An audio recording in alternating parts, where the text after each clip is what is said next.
nyota yake mashariki na tumekuja kumwabudu. Le roi Hérode a appris cela, fut troublé et tout Jérusalem avec lui. Mfalme Herode alipojua akakasirika na Yerusalemu nzima pamoja naye. Il rassembla tous les principaux sacrificateurs, les scribes du peuple. Akawakutanisha wakuhani wote wakubwa na waandishi wa taifa. Il se forma auprès d'eux du lieu où le peuple, où le Christ devait naître. Wakakusanyika pamoja naye akajijulisha kuna nafasi ambapo Kristo alipasha zaliwa. Il lui dit à Bethléem à Judée. Wakamwambia Bethlehem Yudea. Car voici ce qui est écrit par le prophète. Maana tazama ile ambayo imeandikwa na nabii. Ô toi Bethléem, terre de Juda. Oh wewe Bethlehem mdogo wa Yudea. Tu n'es certes pas la moindre entre les principales villes de Juda. Wewe hauko mkubwa sana katika miji mikuu ya Yuda. Car de toi sortira un chef. Kwa maana kutoka wewe kutatoka mwongozi qui pètera Israël son peuple. Ambaye atalisha Israeli taifa lake. Je saute au verset 11. Naruka mstari wa 11.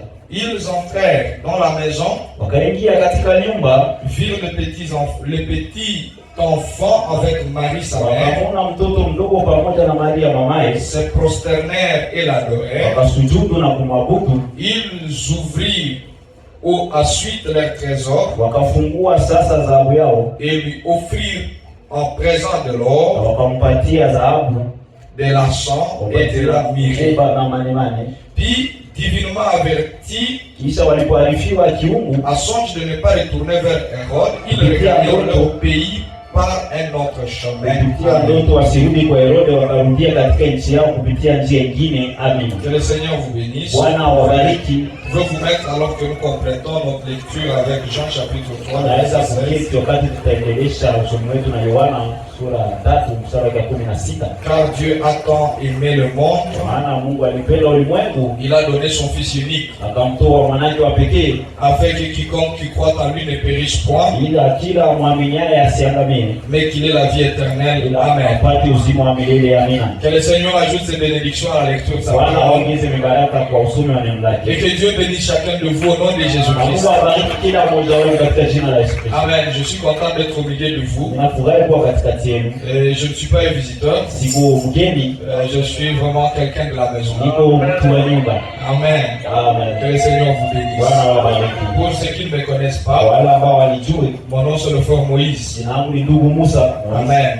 Alors je vais aller directement dans la parole. Nous allons parler d'un petit message, parce que le texte que nous venons de lire, c'était un rapport avec Noël. Alors je voudrais vraiment abonder dans ce sens. Donc voici le Seigneur m'aide. On ne va pas prendre beaucoup de temps pour cela. Amen. Alors nous venons de lire dans la Bible ce qu'il y avait de mages qui sont venus de l'Orient. Et ils ont suivi l'étoile. Et l'étoile était en train de les conduire vers quelque part. Amen. Et à chaque fois que vous voyez dans la Bible où il est question d'une étoile, la Bible est un livre de Saint Paul. Donc il faut comprendre que certaines choses qui sont par Saint Paul. Alors quand on parle d'une étoile, très surtout dans la Bible, cela a rapport à un messager. Cela annonce un messager. Et un messager ne peut pas venir sans avoir un message. Alors, ces gens qui étaient en Orient, c'était des étudiants. Des étudiants qui étudiaient les étoiles. Et ces gens qui étudient les étoiles, ce sont ceux-là qu'on appelle de mages. Amen. Ils étaient en train d'étudier les étoiles pour comprendre le message derrière le messager. Parce que nous venons de dire que l'étoile c'est déjà un messager. Amen. L'étoile c'est déjà un messager. Donc si nous prenons l'étoile comme un messager, il doit nécessairement avoir un message. Et nous disons que le mage, c'était des étudiants. Des étudiants qui étudiaient les étoiles. Et ils étaient dans le pays de l'Orient. Et Frère Branham a toujours dit Ndugu Branham anasema kila mara walikuwa India. Mais ces gens n'étaient pas des Indiens. Lakini hao watu hawakuwa wa India. Ces gens c'était des Juifs qui étaient en Inde. Walikuwa Wayahudi ambao walikuwa kwa India. Alors l'étoile devrait conduire ces gens. Sasa nyota ingepaswa kuongoza hao watu. Et cette étoile avait un message. Na hii nyota ilikuwa na ujumbe. Amen. Ces étudiants avaient compris. Wale wanafunzi walielewa.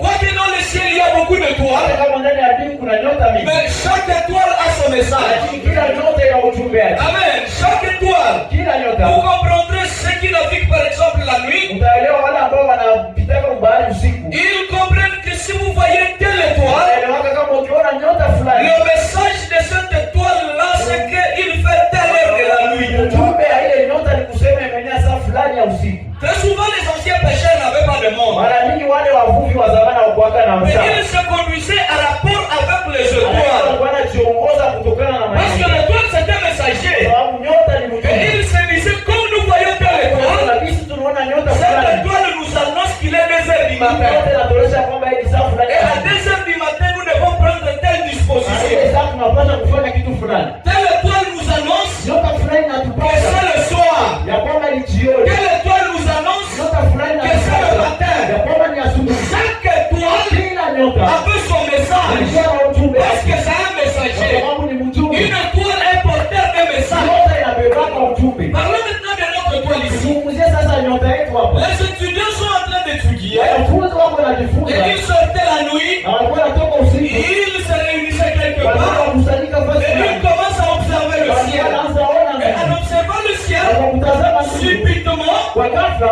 ils observent une étoile spéciale. wakaona nyota ya kipekee. Ils n'étaient pas ensemble. Walikuwa wako pamoja. Chacun était dans son coin. Kila mmoja alikuwa ndani ya kona yake. Et chacun a sa partie. Na kila mtu kusema Il yake. regarde une étoile. Akaangalia Mais nyota. en observant cette étoile-là, Kwa kuangalia ile nyota, il a compris un message lié à cette étoile. akaelewa ujumbe alikuwa ambaye alikuwa Et le anaambatana na ile message nyota. qui était lié à cette Na ujumbe étoile, ambao alikuwa anaambatana na ile c'était nyota. qu'il y avait un roi qui venait de Ilikuwa naître. kusema kulikuwa mfalme ambaye alikuwa Et que ce roi-là, na kama ule mfalme il était le roi des Juifs. yeye alikuwa mfalme wa Wayahudi. Alléluia. Même s'ils étaient dans un pays Hata lointain, kama walikuwa ndani ya nchi ya mbali, ils savaient au moins walikuwa na jua qu'un na jour, kwamba siku moja Dieu visitera leur pays. Mungu atatembelea nchi Et yao. dans leur Na pays, ndani ya nchi il y yao aura un roi. utakuwa mfalme. Alléluia. Remarquez mes frères, Tazama ndugu ça zangu, venait de faire longtemps ilikuwa inafaa muda que le mrefu peuple d'Israël n'avait pas de kwamba roi. taifa la Israeli ilikuwa haina mfalme. Ils étaient sous la domination des Romains. Walikuwa chini ya utawala ya Warumi. Béni soit le nom du Jina la Seigneur. Bwana libarikiwe. Alléluia. Amen. Et ils étaient en Inde. Hao walikuwa India. Mais nous disons que c'était des Lakini Israélites. tunasema kwamba ilikuwa Waisraeli. Amen. C'était des Israélites. Ilikuwa Waisraeli. Mais ces Israélites, Lakini hao Waisraeli ils savaient walikuwa wanajua que Dieu visitera leur pays. kwamba Mungu atatembelea nchi Et yao. leur pays était sous la domination des Na Romains. nchi yao ilikuwa chini ya utawala ya Warumi. Le Romain, c'était la grande puissance mondiale à cette époque-là. Urumi ilikuwa ndio nguvu kubwa ya kidunia kwa Et hiyo wakati. le militaire romain, Na wanajeshi wa ce Kirumi sont eux qui étaient à Israël. wao ndio walikuwa Israeli. Ce sont les Romains Warumi qui avaient nommé ndio walitia le roi qui contrôlait Israël. Mfalme ambaye alikuwa anaongoza Israeli. Ils ont nommé Hérode. Walitia Herodi. Ce n'était pas les Juifs. Alifukua Wayuda. Mais le Juif savait Lakini Wayuda que walikuwa peu important, si Dieu nous visitera, il nous enverra un roi. watatumia Et le Juif savait que cette fois-ci, le roi que nous attendons, il sera un prophète. Ce roi-là, il sera le Messie. atakuwa Masia. C'est ce que les Juifs attendaient. Ile ndio Wayahudi walikuwa Si vous wanangojea. rentrez lire dans Jean chapitre 4, Unaenda kusoma ndani ya Yohana sura 4. et la rencontre de Jésus avec la femme samaritaine, Kutana na Yesu na mwanamke Msamaria. je crois que c'est 11. Permettez-moi de Bena vérifier. waza ni 11 mnikuruhusu niangalie. Amen. Amen. Vous allez comprendre Mtaelewa que quand le Seigneur s'entretient avec cette femme, kwamba wakati Bwana alikuwa anaongea na yule il mwanamke, y a certaines choses qui vont se dire. kuna vitu ambavyo vitasemeka. Le Seigneur va discerner la pensée de cette Bwana femme. atapambanua wazo wa yule Voilà, c'est Jean mwanamke. chapitre 4. Yohana sura 4. Le Seigneur discerne la pensée de cette femme. Bwana akapambanua wazo wa venir. na mwanamke Mais je akamwambia, sais que le Messie doit venir. ninajua kwamba Masia anapaswa kuja. Et c'est lui qui doit dire ces choses que tu as Na ni dit. yeye ndiye anapaswa mambo ambayo Mais qui es-tu en réalité? Wewe uko nani kwa kweli? Ah oui, donc vous voyez que c'était le temps où les Juifs attendaient un roi. Sema unaona kama ilikuwa wakati ambao Wayahudi Et le walikuwa roi qui viendrait serait un Messie. na mfano ambaye angepata kuja alipaswa kuwa Masia. Quand ces mages Wakati hao ont masia vu l'étoile, waliona nyota, chacun kila a mmoja voulu suivre cette étoile. alipenda kufuatilia ile nyota. Alléluia. Ils ont cherché à suivre cette étoile Walitafuta kufuatilia parce ile nyota qu'ils savaient kwa sababu walikuwa que wanajua l'étoile étant un messager, kwamba nyota ilikuwa ni mjumbe, ils devraient le conduire à leur message. angepaswa kuongoza ujumbe Le wao. frère Branham dit Na ndugu Brian que anasema comme ils allaient, wakati walikuwa naenda ils se sont retrouvés ensemble. wakakutanana pamoja. Alléluia.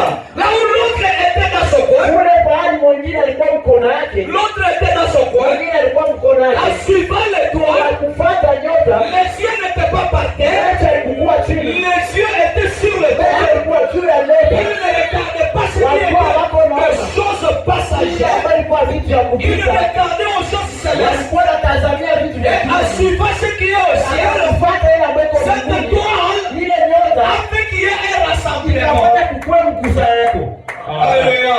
Nous sommes une assemblée mixte. Tuko mkusanyiko ambao inachanganya. Laissez-moi essayer de parler dans les termes les plus simples. Wacha nijaribu kusema Mais je kama crois masemi que ya les rahisi. plus grands comprennent la révélation qui est Na là. wakubwa ambao wanaelewa Alléluia. ambayo iko. Avant que quelque chose se passe, Labda kitu fulani un message doit venir. ujumbe unapaswa Et le kuja. message doit rassembler un Na peuple. ujumbe unapaswa kusanya Alléluia. taifa. Le Amen. message de Dieu pour rassembler un Ujumbe peuple unapaswa kwa ajili ya kusanya avec taifa. un événement spécial. Kwa ajili ya matukio ambayo ya Et kipekee. l'étoile, quand il est apparu, Nyota wakati il ilitukia, avait un message. ilikuwa na Et ujumbe. c'était un message de rassemblement. Alléluia. Les trois mages qui étaient là, Wamajusi watatu ils devraient se rassembler. walipaswa Et kusanya c'est le message ujumbe. du messager qui appelle un peuple au rassemblement. Unataka taifa kwa kukusanyika. Alléluia.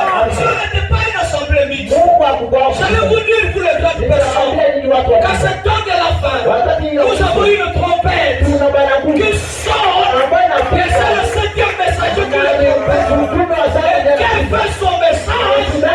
Il nous rassemble le pouce. Alléluia. C'est pourquoi à ce temps, nous pouvons chanter. Ils viennent de l'Est et de l'Ouest. Ils viennent de lointains pays. Ils viennent faire quoi? Ils viennent fêter avec le roi. Pourquoi ils viennent fêter avec le roi? Le roi des Juifs est sur la terre. Et cette fois-ci, il n'est pas le roi des Juifs. Cette fois-ci, il est le roi des Juifs. Il est le roi des rois. Il est le Seigneur des seigneurs. Merci Seigneur. L'étoile a ce message. Les mages se sont rassemblés. Ils se sont rencontrés ensemble. Mais toi tu suis quoi? Il dit j'ai vu son étoile. Alléluia. Et l'autre dit moi aussi je l'ai vu. Tu as aussi reçu la révélation. Tu as aussi compris. Il y a un prophète dans le pays. Le prophèète c'est qui? C'est le messager. Le prophète c'est qui?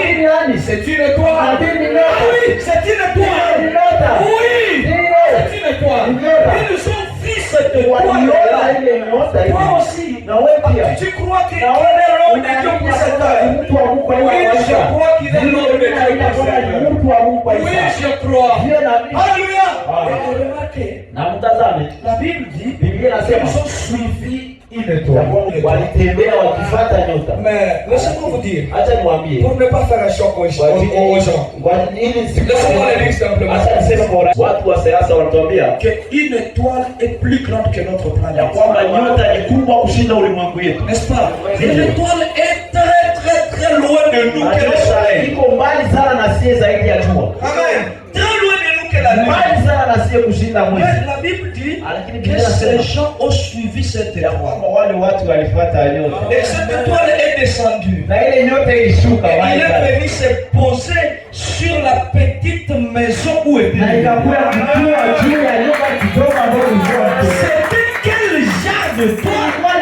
Dans le vide pour ne pas vous attarder. ili nisiwakaushe. Je sais que vous devez fêter avec les Ninajua enfants. kwamba mnapaswa kusherehekea pamoja na watoto. Mais chers enfants, Lakini watoto wapendwa, comprenez que aujourd'hui, nous avons reçu aussi une étoile. Et notre étoile, c'est un prophète. Un prophète, ce n'est pas un homme. Un prophète, c'est un esprit. Parce que la parole dit, je vous aveurai Élie, le prophète. Amen. Élie, le prophète, c'est un esprit. Mais l'esprit, sans corps, ne fait rien. Il n'a pas d'activité. Quel est l'esprit? Dieu est esprit. Et ce qu'il adore, comme l'adorer un esprit à vérité. Mais cet esprit-là, c'est chercher un corps. Alléluia. La première fois, quand l'esprit s'est manifesté dans des gens, il s'est manifesté dans une colombe de feu. Le Saint-Esprit est descendu sur les gens. Comme quoi? Comme des lampes de feu. Et ces lampes de feu, c'est ce que nous appelons colombe de feu. C'est ça, Élie le prophète. Élie le prophète doit trouver un corps. Et un jour, le 6 avril, l'esprit étant venu, il a cherché un corps. Et là, dans la montagne de Kentucky, il a trouvé un corps. Et il est venu superviser la naissance de ce corps. L'esprit d'Élie est venu surveiller comment son corps va naître. Le corps qui sera utilisé. Et à l'âge de 7 ans, l'esprit d'Élie a dit, ne bois pas, ne fume pas, ne souille pas ton corps. Pourquoi? Quand il sera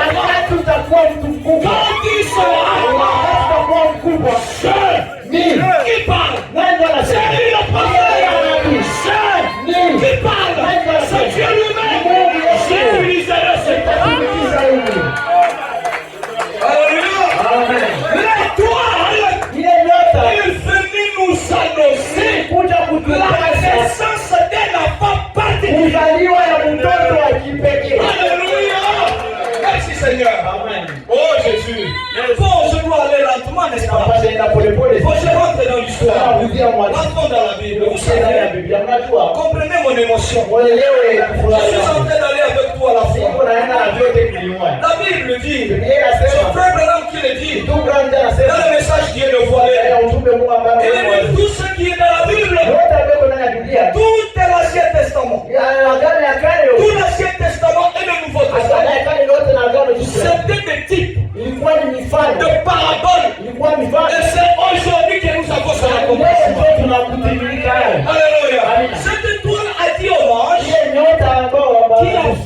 qui avait un enfant qui était né. Alléluia. Mais remarquez, Hérode ne savait pas que l'enfant était né. Pourquoi? Il n'était pas un étudiant de ce temps. Il ne s'attendait pas au message du messager. Il ne connaissait pas les secrets que le messager avait. Les gens qui étaient à Jérusalem ne connaissaient pas ce qui arrive. Ils disent, où est le roi? Pourquoi vous parlez du roi? Ils nous ont dit, le roi que vous avez ici, nous avons vu l'étoile de et nous sommes venus pour faire quoi? Pour adorer ce roi. Il doit être adoré. Amen. Un roi adorable. Qui est ce roi-là? Amen. Qui doit être adoré.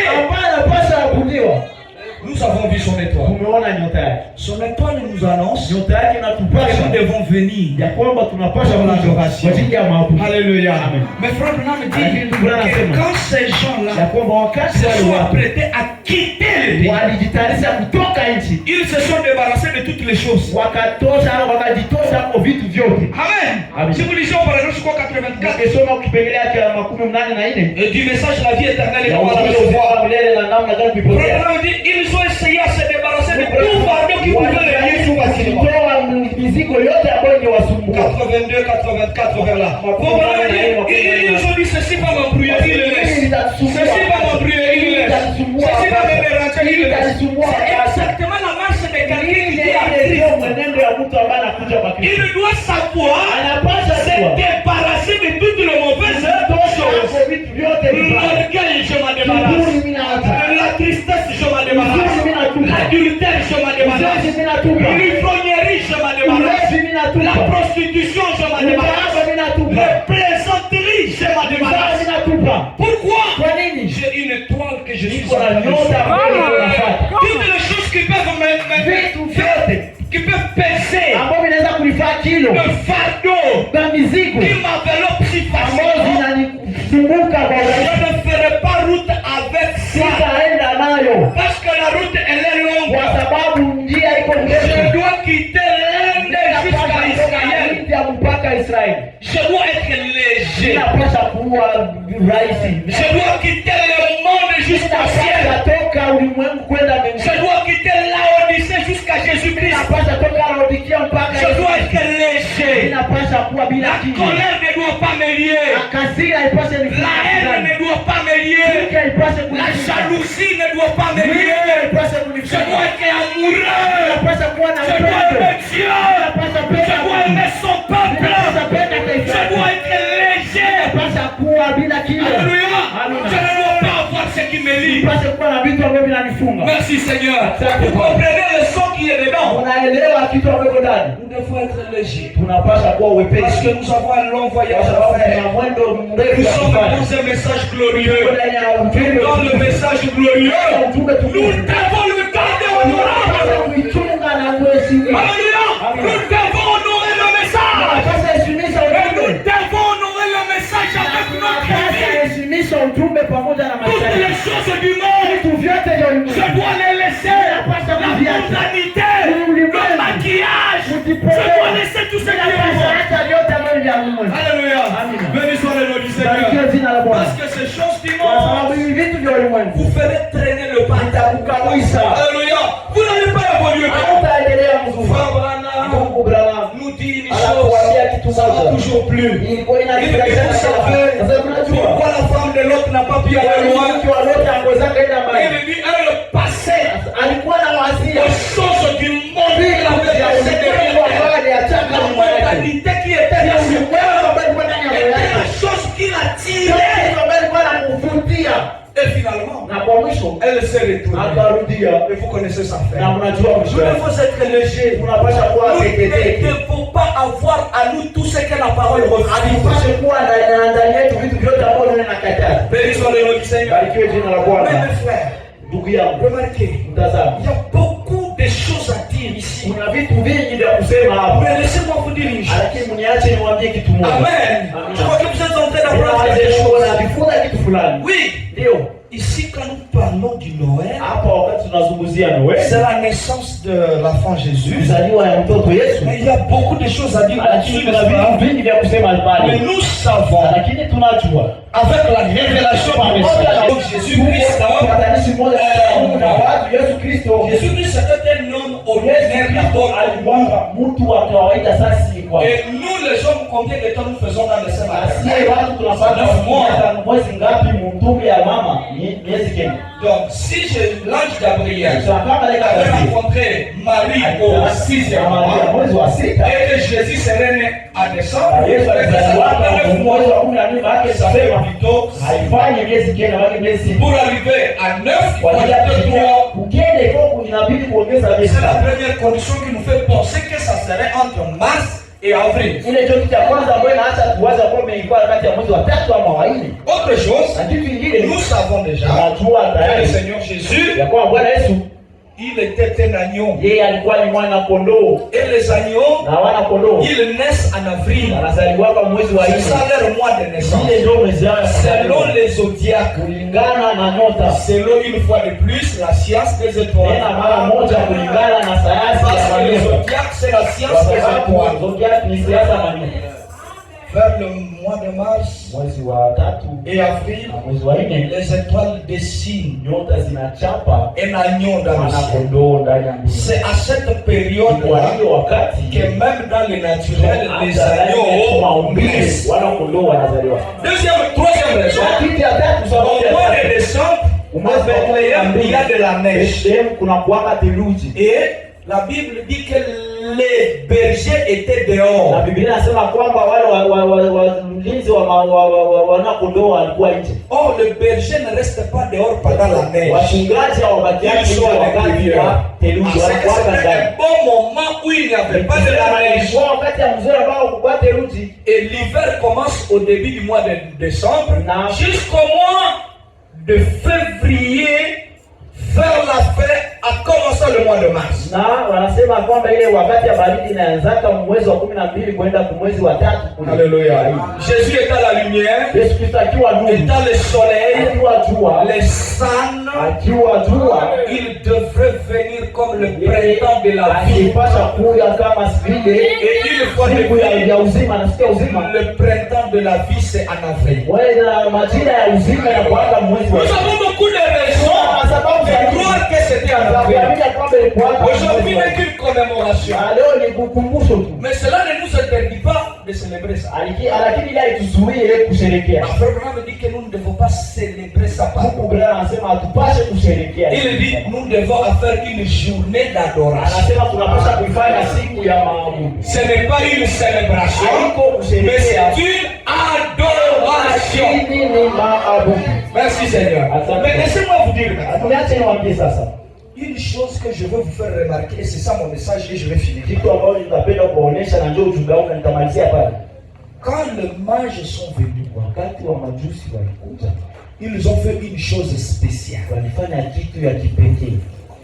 Ils ont offert à Jésus. N'est-ce pas? Ils sont venus faire quoi? Ils sont venus pour l'adorer. Mais ceux qui sont venus dans l'adoration, ils ne sont pas venus bredouilles. Ils sont venus avec des dons. Et des dons qui témoignaient de la vie de l'enfant qu'ils venaient avoir. Les dons ou l'offrande qu'ils ont amenée était à la hauteur de la chose qu'ils venaient voir. Ils avaient l'or, ils avaient l'argent, ils avaient la myrrhe. Les trois choses ont une très grande signification. L'or a toujours signifié la divinité. Amen. Ils voulaient montrer par leur offrande que cet enfant, c'est la divinité dans la chair humaine. Amen. Ce n'est pas pour rien que cet enfant a été appelé Emmanuel. Emmanuel qui signifie Dieu avec nous. Alléluia. Dieu devrait être avec nous. Oui, il nous montrait que cet enfant sera un sacrificateur. Et le sacrificateur, il a toujours de l'argent. C'est pour offrir des sacrifices à Dieu. Sa vie était un sacrifice. Il a fallu servir. Et puis il a dit, je ne suis pas venu pour être servi. Je suis venu pour servir. Il a servi. Il a lavé les pieds de ses disciples. Lui qui est maître. Et quand il voulait laver les pieds de Pierre, Pierre a dit non, tu ne peux pas me laver les pieds. Toi, mon patron, mon boss, mon maître, mon chef, mon pasteur, Tu veux me laver le pied? Non, je refuse. Et le Seigneur a dit, Pierre, si je ne te lave pas le pied, tu n'auras pas de paradis. Quelle grande leçon! Une leçon de service. Jésus n'avait pas des épaules. Non. Il était plus grand que tous les hommes qui ont déjà vécu sur la terre. Mais le voilà, il s'agenouille. Il met le jus et met dans sa hache. Il lave le sang. 12 ans. Il les lave tous. Des gens qui ont marché sur une route poussiéreuse. Une route qui avait les excréments de bêtes. Il n'a pas vu ça. Il a lavé ses gens. Un roi. Servir. Mais toi qui es-tu pour ne pas servir les autres? Amen. Qui es-tu? Permettez-moi de le dire. Tu te vois comment pour ne pas servir les autres? Venez, prions. On va prier les uns pour les autres. Tu restes dans les tu te vois comment? Tu te trouves comment? C'est toi qui es plus meilleur que tous les autres. C'est toi qui as les bons lits plus que tous les autres. Qu'est-ce que lui avait abandonné au ciel pour qu'il puisse venir sur la terre? Comment est-ce que tu te considères?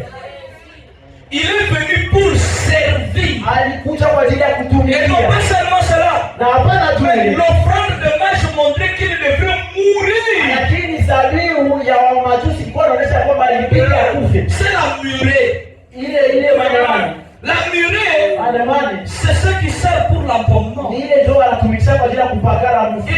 remarquez, donc leur offrande disait la divinité qui vient servir à faire mourir. Alléluia. C'est la marche de la grandeur. Si j'avais le temps, j'allais développer ça. Amen. Mais remarquez, là nous sommes au début du Noël, le premier jour de Noël, de l'authentique Noël. Ça commence par quoi? Ça commence par les dons. Amen. Et c'est ça mon message. Les cadeaux de Noël. Amen. Le cadeau de Noël. Amen.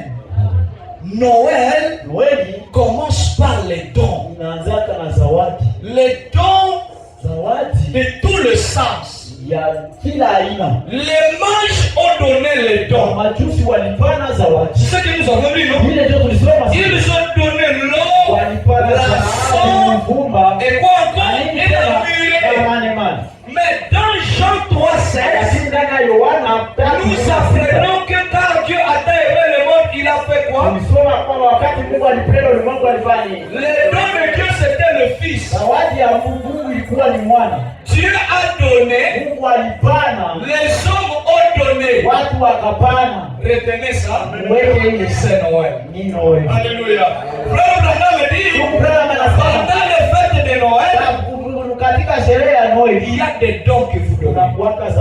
Frère Branham, si vous le lisez, il y a beaucoup d'écritures. Frère Branham recevait beaucoup de cadeaux. Il disait, si vous lisez par exemple, dans le message Histoire de ma vie, 81, Frère Branham dit, j'ai reçu un livre intitulé Le martyr. Le martyr. C'est la femme qui me l'a offert à l'occasion de Noël. C'est un cadeau. Si vous lisez dans le message, un super signe. Paragraphe 166. J'ai reçu de vous à l'occasion de la fête des caméras, des photos, de physique, beaucoup de choses pour les gens qui m'aiment. Amen. Ils ont donné des cadeaux. Si vous lisez dans le message l'opprobre à cause de la parole, le paragraphe 6, l'église a organisé des cadeaux pour les enfants de l'école divine. C'est prophétique. Noël, c'est le don de Dieu qui est Jésus-Christ aux hommes et le don des hommes à Dieu. Amen. Et j'illustre cela par une citation. Amen. Et une, ou alors permettez-moi une deuxième, et je vais finir. Amen. Frère Branham, il raconte l'histoire qui raconte clairement ce qu'est Noël. Il parle d'un homme qui avait une épouse et il était pauvre. Il n'avait pas vraiment l'argent. Il souffrait énormément. Et cet homme-là, un jour, sa femme a contracté la tuberculose. Lui-même, il avait la tuberculose. Et sa femme est décédée. Quand sa femme est décédée, il ne savait plus quoi faire. Il est resté avec une petite fille qui lui a laissé sa femme. Comment dit que c'était un enfant de 9 ou 10. Et à un certain temps, la petite fille a commencé à attraper de la pneumonie. Et elle est tombée sérieusement malade. Sérieusement malade. Son père étant pauvre, il ne pouvait pas se procurer assez d'argent pour soigner sa fille. Comme tout vrai parent, il cherchait partout le moyen à faire plaisir à sa fille. Et il est venu au lit de sa fille. Et il a dit, ma fille, Noël est en train d'approcher. Que veux-tu que je fasse? Qu'est-ce que tu veux que je puisse faire? Et la petite fille a dit, papa, je voudrais que tu puisses m'offrir un cadeau spécial. Et ce cadeau-là, je voudrais que ça soit un poupée. Amen. Je voudrais que ça soit un poupée. Pourquoi elle cherchait un poupée? Vraiment dit, étant une fille, elle avait la nature d'une mère en elle. Amen. Parce que la nature d'une femme se voit à ce qu'elle aime. Alléluia. La nature de la maternité sacrée pouvait s'exprimer dans l'esprit de cette femme. Même si elle venait d'une famille très pauvre, il y a une chose que Dieu ne l'avait pas privée. C'était le vertu d'une femme. Frère Branham dit, ces trois vertus sacrées sont données à toutes les femmes qui viennent sur la terre. Et ces trois vertus sont la féminité sacrée, la maternité sacrée et la virginité sacrée. Amen. C'est sacré et cela est donné à toutes les femmes qui viennent sur la terre. Mais attention, cela peut être abîmé. On peut détruire sa maternité. On peut détruire sa virginité sacrée. On peut détruire sa féminité sacrée. Ça dépend de comment vous avez entretenu ces choses sacrées que Dieu vous a données. Amen.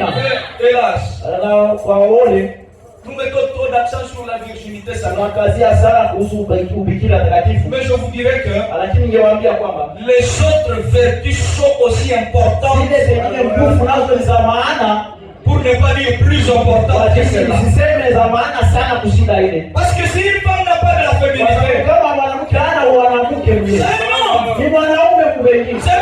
Vous ne saurez pas vivre avec elle. La féminité sacrée fait à ce qu'elle soit flexible.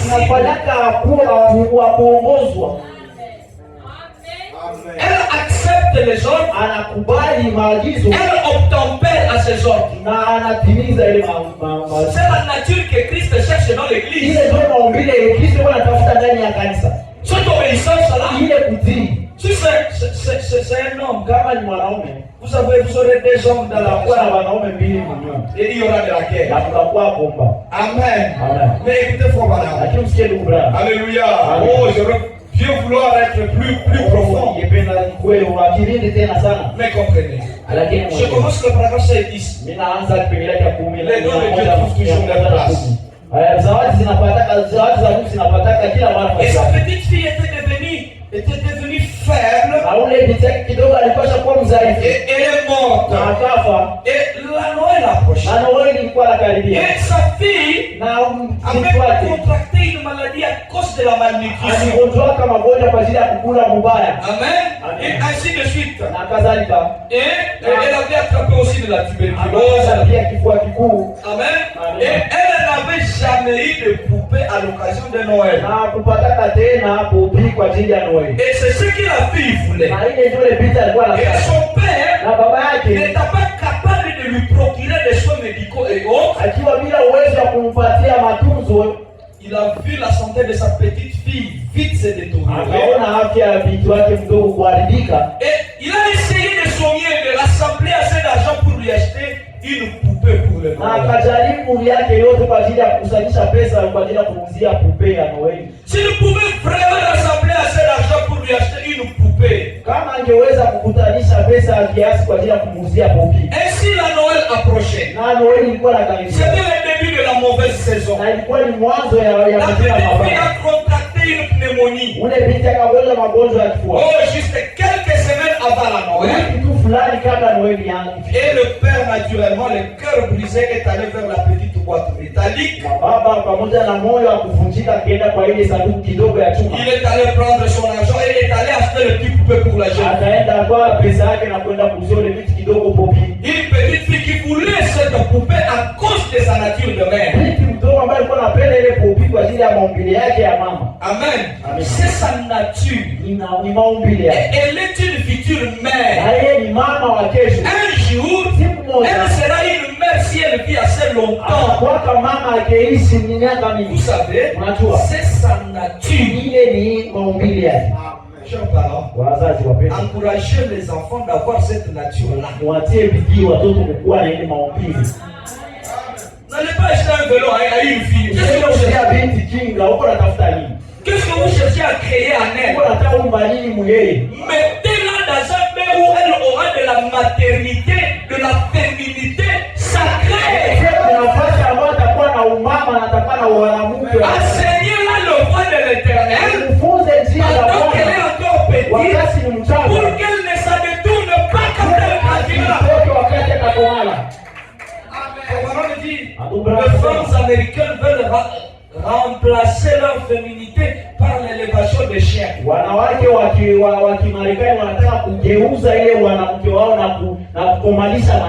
commence à s'habituer aux chiens. C'est la maternité qui s'exprime, mais elle ne veut pas avoir la voix. Et donc les enfants, on va se faire. Et elle voulait une petite poupée. Elle n'avait jamais eu. Elle avait épargné tout ce qu'il pouvait pour lui acheter une poupée. Mais hélas, la petite fille était morte. Et le père a connu à quelque sorte une défaillance mentale. Pourquoi? Il avait perdu sa femme. Il avait perdu sa fille. Et son esprit était plutôt dans un tel état. Chaque Chaque soir, quand il allait au lit, il allait au petit lit de sa petite fille. Quand bien même la petite fille était assez vieille. Mais son père pensait qu'il était en train de lui parler. Et il disait, eh bien chérie, ce n'est plus pour longtemps. Et papa va t'acheter ton poupée. Et papa t'a promis cette poupée. Et je vais te l'acheter, ma fille. Et finalement, le Noël arriva. Et naturellement, vous savez, les choses se passent. Les riches, ils organisent de grandes fêtes. Ils brûlent le bougie. Et les gens de la haute classe dans les églises, ils parlent de Jésus. Amen. Et ils font des choses qu'il faut quotidiennement. Ils chantent des cantiques pour Noël. Les chants de joyeux Noël et tout. Ils ne savaient pas ce qui se passait au fond de la rue. Qu'est-ce qui se passait au fond de la rue? Alors qu'ils organisaient des fêtes. Il y avait un père qui avait perdu une femme, qui avait perdu une fille à cause de moyens. Il était triste. Il était devenu un peu fou. Il disait quoi? Il venait auprès de lui. Il dit, ma fille, tu m'as demandé une poupée. Je vais te l'acheter. Pourtant la fille était déjà c'était à cause de la douleur. Mais écoutez, frère Branham, ce petit homme était là au fond. Il avait perdu la tête. Il voulait vraiment que la petite fille ait son poupée. Parce que la petite fille avait vraiment réclamé. Ainsi, il est sorti et il a acheté une poupée. Une poupée faite de morceaux d'habits. Une petite chose d'environ 35 ou quelque chose de sale qu'il avait acheté au bord de la rue. Et il faisait très froid. La tempête de neige soufflait. La neige tombait fortement dans la ville de New York. Et les rues se sont remplies déjà à minuit. Ils ont crié, oh, bonne fête! Ils buvaient, ils se réjouissaient, célébrant la naissance de Christ. Ils essayaient de s'imaginer que c'était la bonne manière de faire des choses pour noyer leur vieux chagrin à vivant. Écoutez ça, 18.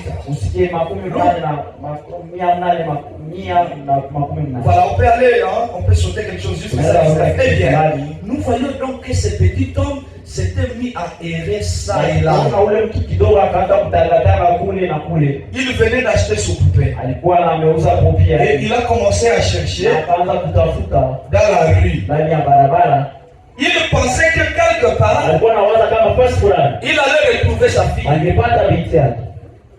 Il est allé avec le poupée. Il est descendu dans la rue. La situation continue, le policier l'a arrêté. Il a dit, monsieur, où est-ce que tu vas? Il dit, je vais donner mon poupée à ma fille. Le policier est venu. Et il lui a dit, chez toi c'est où? Monsieur lui a donné l'adresse. Et il a dit, mais tu es en train de t'éloigner de chez toi. Il faut rentrer par ici. Mais monsieur est rentré. Et il a dépassé chez lui. Il est allé. La neige était en train de tomber. Ça frappait fort. Il avait son poupée. Le policier l'a arrêté. Il a dit, montrez-moi le poupée. Il a dit, regarde le poupée. Je vais les donner à ma fille. Je vais le donner. C'est ce que je suis en train de faire. Mais la petite fille était déjà morte. Et monsieur était en train de circuler avec la poupée. À un certain temps, les fêtes se sont arrêtées. Les gens sont rentrés dans la maison. 0 heure était passée. Et le matin, les gens se réveillaient dans leur Ils ont rencontré un vieux homme qui était couché, ventre par terre, les mains sur son cœur. Quand on l'a retourné, il était déjà mort. Mais il avait un vieux poupée dans ses mains. Qu'est-ce que cela annonçait? Écoutez mes frères. Frère Branham me dit, il était là dans cette petite cabane. Et finalement, je saute au paragraphe 129. Et voilà, 128, 125. On peut commencer là-bas, voilà. 126. Eh bien, le fête de Méniche s'est interrompu. Le matin, il a cessé de neiger. Et le soleil était apparu. Et tout le monde revenait de leur grande fête de plaisir. Amen, ils avaient bu, célébrant la naissance du Christ. Et beaucoup d'entre eux étaient enroués parce d'avoir fait la fiesta à cause de ce qui s'était passé. Mais au fond de la ruelle, on a trouvé ce vieil homme. Et lorsqu'on l'a retourné, il avait cette petite poupée sur son cœur. Je pense qu'il avait amené son cadeau à sa fille. Il a retrouvé sa fille dans un pays qui n'est pas d'ici. Il avait emporté son cadeau dans ce pays-là. C'était un cadeau approprié. Frère Branham me dit, oh Dieu miséricordieux, cela avait entraîné la mort de cet homme. Il n'avait pas d'autre moyen de lui donner ce cadeau. La fille avait été enterrée, mais ce n'était pas la seule façon de procéder. Écoutez, la petite poupée n'avait pas beaucoup d'importance. Je pense la petite poupée au visage sale, il n'avait pas d'importance. La poupée matérialisait une promesse qu'il avait faite. L'important ce n'était pas la poupée. Qu'est-ce qui était important? La promesse. Il avait donné à sa fille. Il a dit à sa fille, je te donnerai une poupée. L'important ce n'était pas la poupée. Il voulait réaliser, il voulait matérialiser une promesse qu'il avait donnée. Écoutez mes frères, Branham me dit ceci. Peu importe ce que les gens ont pensé. Parce que les gens quand ils l'ont trouvé le matin, les autres pouvaient dire il était ivre, les autres pouvaient dire il était fou, les autres pouvaient dire ce qu'ils veulent. Mais écoutez, peu importe ce que les gens pouvaient dire, c'est sale. Mais celle-ci, c'était l'accomplissement de la promesse qu'il avait faite à sa fille. Écoutez, parfois les gens pensent que l'évangile, c'est le fait de chanter. Ils pensent que l'évangile, c'est le fait de jouer. Ils n'en ont pas voulu quand Dieu a apporté cet évangile. L'évangile, ce n'est pas seulement le fait de jouer. Ce n'est pas seulement le fait de danser. L'évangile est une matérialisation d'une promesse de Dieu. Dieu a quitté le ciel. Il est venu mourir comme un clochard, comme un homme ivre dans la rue. Il avait réalisé une promesse. Quelle promesse? Il avait promis dans le jardin de Dieu qu'il nous appellerait un rédacteur. Et que ce rédacteur serait un sauveur. Il a matérialisé sa promesse kutia muhuri na uzima wake. Alléluia. Frère Branham continue à dire, écoutez, laissez-moi vous dire ceci. Les gens n'ont pas voulu accepter ce don de Dieu. Amen. Ils l'ont laissé mourir exactement comme ces clochards dans la rue. C'est tout à fait vrai. Ils l'ont laissé mourir. Et aujourd'hui, les gens le traitent comme un clochard dans la rue. Mais il est en train d'accomplir sa promesse. Il était ces dons que Dieu avait promis au monde. Jésus était ces dons-là. Quand vous présentez Jésus, quelle est votre attitude? L'acceptez-vous ou le rejetez-vous? Parce que Christ, il est né à ce temps de la paix, comme la parole entière, la révélation du jour, le message de l'heure, l'ouverture de la parole. Quand vous le présentez, quelle est votre attitude? J'ai fini. Laissez-moi l'accepter dans mon cœur ce matin. Comme mon sauveur. Laissez-moi affronter la mort. Laissez-moi affronter n'importe quoi. Je lui ai fait la promesse. Amen. Amen. Il m'a fait la promesse qu'il me sauverait. Et il a tenu la promesse. Et moi, je l'ai promis que je le suivrai. Est-ce que je tiens ma promesse? Abraham me dit, laissez-moi affronter la mort. Laissez-moi affronter la mort. Je lui ai promis ma vie. J'aimerais la lui apporter. Peu importe ce qui peut m'arriver. S'il faut que je passe à la mort pour Jésus, s'il faut qu'on me tue dessus, peu importe ce qui va arriver, s'il faut qu'on se moque de moi, qu'on me traite de fou, qu'on m'excommunie de toutes les églises chrétiennes, ce qui compte, c'est le don de Dieu que je porte dans mon cœur. Il me l'a donné. J'aimerais le lui apporter. Noël, c'est quoi? C'est le don qu'on donne. Dieu a donné ses dons. Mais qu'est-ce que nous lui donnons?